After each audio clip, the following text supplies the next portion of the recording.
Excellent. Thanks so much for your call, Anonymous. Feel free to call back anytime. We're going to go to Jeremy, listening on 1410 Archangel Radio there in Mobile, Alabama. Hello, Jeremy. Hello, gentlemen. Do y'all say mobile? No, it's actually mobile. Yeah, you kind of now mobile, see where you gotta drag it that's up. right. See where I come from in the South, it's mobile. Okay, I'm playing with you, Jeremy. No, I'm from Virginia originally. So. No, okay, Mobile. Mobile's a gas station, Tim. That's right. Yeah, it is a gas station and a kind of telephone. Now, so it rightfully Jeremy, confuses people. Now, Jeremy, I'm going to hear from some of my friends in Mobile that I went to seminary with, and I'm just kidding, guys. All right? Is it Biloxi or Biloxi, right? That's right. Go ahead, Jeremy. We're just having fun. All right, my question is, well, first I'll say that the philosophy of René Descartes played a big role in my conversion to the Catholicism. I likewise was a Baptist, but I read his meditations, and they, forced me to ask questions of objectivity and subjectivity, and so I discovered the objective truth of the Catholic Church. And wow, my question very good. is, how it's kind of, sort of related to that, but how should we view the Church's past condemnation of people like Galileo? And I think Descartes was also condemned. How should we view that? Not condemned, but with respect to Descartes, no, not so far as I know. I don't think so. Now, I'm not especially well versed in the philosophical end of Descartes. My earlier background was in math, so I know Cartesian coordinates.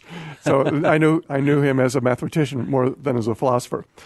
Galileo, of course, did receive a condemnation for his actions, not because he taught that the sun was the center of the solar system and the planets went around it, rather than the Earth being the center and the sun and the other planets going around the Earth. No, it's that, and this has been, argued about for centuries now. But what happened is that Galileo went further than his predecessors, such as Copernicus, who pushed the same idea, basically. But what Galileo did was try to arrogate to himself the interpretation of Scripture. Yes. And this is where he overstepped. And this is where the church commission came down hard on him. Yeah. Did it come down too hard on him? Actually, yes, it did, in retrospect. But he did step over the line. And it was at a time when science, as we know it today, was only in the beginning stages. And there's a lot unclear about what science was capable of demonstrating and what its limits were. Science isn't actually able to interpret Scripture for us. It can, of course, interpret things that are related to Scripture, because there are many things in Scripture that have a scientific component to them. But Scripture is not interpreted by science.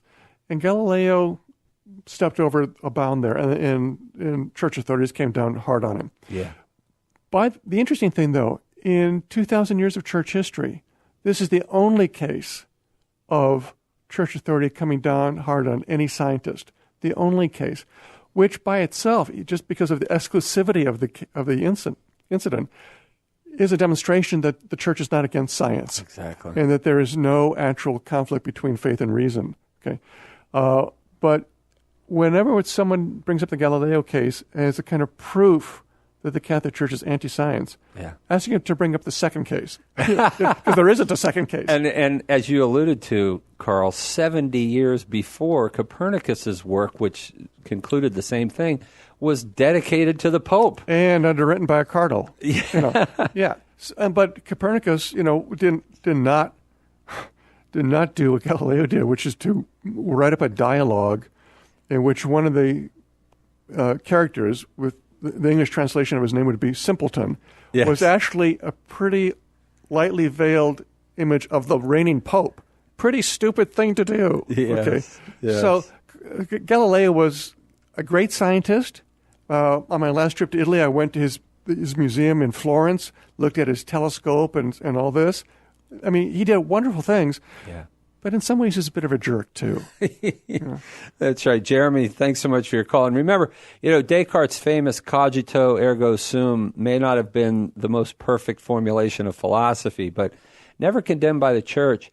You know, Carl, I know I had this misnomer before I was Catholic. There's this view from the outside looking in that the Catholic Church just runs around squashing everybody. You know, it's a dogma-making machine and squashes anything and everybody that doesn't agree with it. And yet, historically, there's so much freedom in the church, isn't there? The church puts up boundaries so you don't waste your effort and fall off the side like off a cliff, so you can concentrate what you're doing and be productive and make progress. Exactly. The modern world says there are no boundaries to thinking at all, and so we see very little progress. And so now, instead of I think, therefore I am, nowadays as people say, I think, and therefore I don't know who I am or what I am. Am I a male? Am I a female? What's my gender? You know, nowadays, that's right. People without any kinds of boundaries to help rein in their thoughts, yes, go all different ways and end up in the ditch.